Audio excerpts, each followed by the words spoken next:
Poland store ప్రభుత్వ అధినేత ముఖ్యమంత్రి కాబట్టి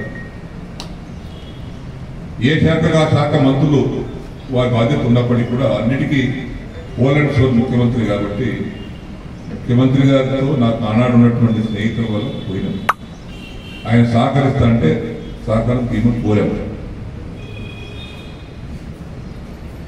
రాజకీయంగా కొంతమందికి అది పట్టలేదు. ఒకవేళ నేను స్వార్థం కోసం నాకెందుకు వచ్చిందో ఏదైనా డబ్బు తీసుకొని కూర్చుందాం అనుకుంటే ఇవన్నీ చేయాల్సిన అవసరం లేదు, తిరగాల్సిన అవసరం లేదు. ఈ టెన్షన్ పడలేక నిద్రలేని రాత్రి ఎన్నో చూసాను నేను ఈ మధ్యన. నిద్రలేని రాత్రి బాన్స్వాడ రాగానే సార్ మా ఎస్డిఎఫ్ అయితే ఏమైనా సార్ ఒక్కసారి అడుగుతుంది, 4 సార్లు అడుగుతుంది, 10 సార్లు ఎన్నిసార్లు సమాధానం చెప్పాలి. ఆ డబుల్ బెడ్రూమ్ కోరుకునేటువంటి ఆడబిడ్డలు సొంతం కట్టుకున్నాం సార్, బాగా తెచ్చి కట్టుకున్నాం సార్, ఎంత ఎప్పుడు ఇస్తారు సార్, ఇస్తాం.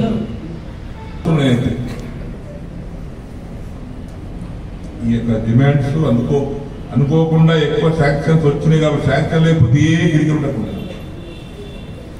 అందలాగా ఇంట్లో ఆగేమనుకుంటున్నాం.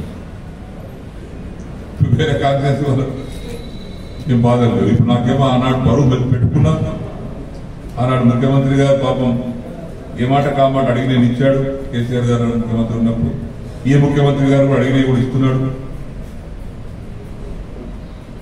ఇది కొంతమందికి రాజకీయం గిట్టలేదు. మనం చేసే పని నేను ఏదైనా నా స్వార్థం కోసం నేను తీసుకున్న నిర్ణయాలు నా సొంతం కోసం అనుకుంటే చెప్పు తీసుకొట్టాడు.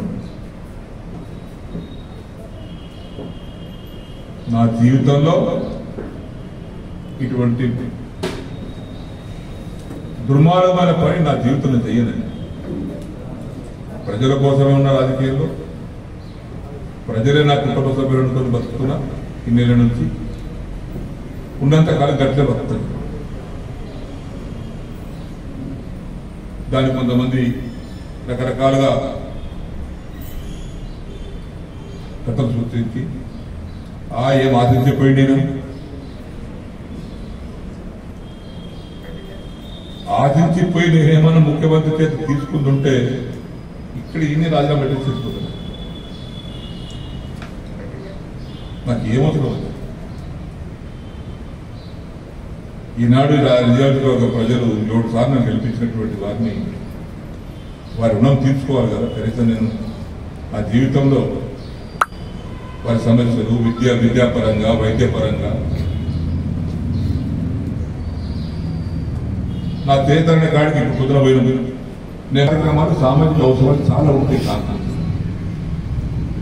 పేదవారికి సంబంధించిన సమస్యలు ఉంటాయి, విద్యా సమస్యలు ఉంటాయి, వైద్య సమస్యలు ఉంటాయి. ఇలా వైద్య సమస్యలు అయితే ఎంత రోజు నేను హైదరాబాద్ ఫోన్ చేయని రోజు ఉండదు. దవాఖాన క్యాన్సర్ వ్యాధులు, హార్ట్ అటాక్లు, బ్రెయిన్ స్ట్రోక్లు, బాధ్యత గల వ్యక్తిగా పరిష్కారం చేయాలనుకున్నప్పుడు, మంచి ఉద్దేశంతో పనిచేయాలనుకున్నప్పుడు కొంత ప్రభుత్వంతో సహకారం అవసరం. అది గిట్టని వాడికి ఇట్లా ఇది ఇట్లా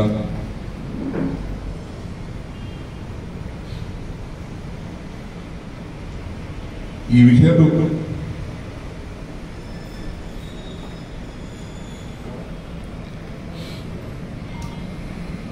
నేను బీఆర్ఎస్ పార్టీకి గెలుస్తాను.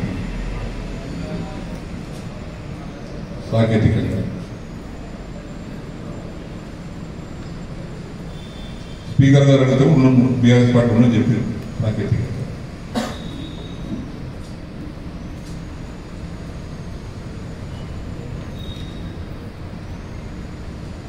సాంకేతికంగా స్పీకర్ గారు ఏమైనా తీసుకుంటారో ఆ నిర్ణయం కట్టుబడి ఉండాలి రేపటి రోజుల్లో.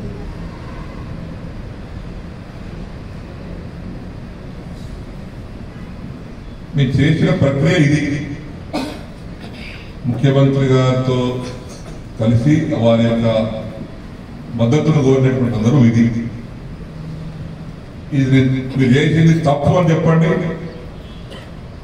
మీరు తీసుకున్న నిర్ణయం వీటన్నిటి తీసుకునేది తప్పని చెప్పండి. నేను పక్క తప్ప ఈరోజు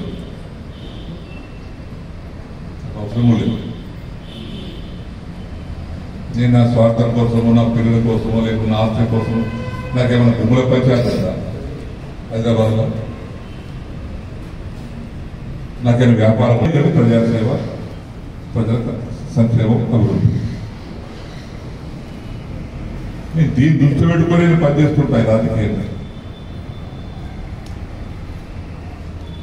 బతికిన రోజు. అంతకు మించి నాకు వేరే ఆశ లేదు. 7 సార్లు గెలిపించారు ప్రజలు నాకు. వాళ్ళని ఎందుకు మోసం చేస్తారు? కష్టకాలంలో ఉన్నారు నాయకుడి, అన్ని వేల నాయకుడు ఉన్నారు. రాజకీయంగా ప్రత్యర్థులు అనేది ఉంటారు, ప్రతి పార్టీకి ప్రతి వ్యక్తికి ఉంటారు. కానీ ముందాతనంతో ఉండాలి. రాజకీయం అనేది ఒక ముందాతనం ఉండాలి. రాజకీయానికి రౌడీకి తేడలేకపోతే ఎట్లా? మనం 10 మందికి ఆదర్శంగా ఉండాలి.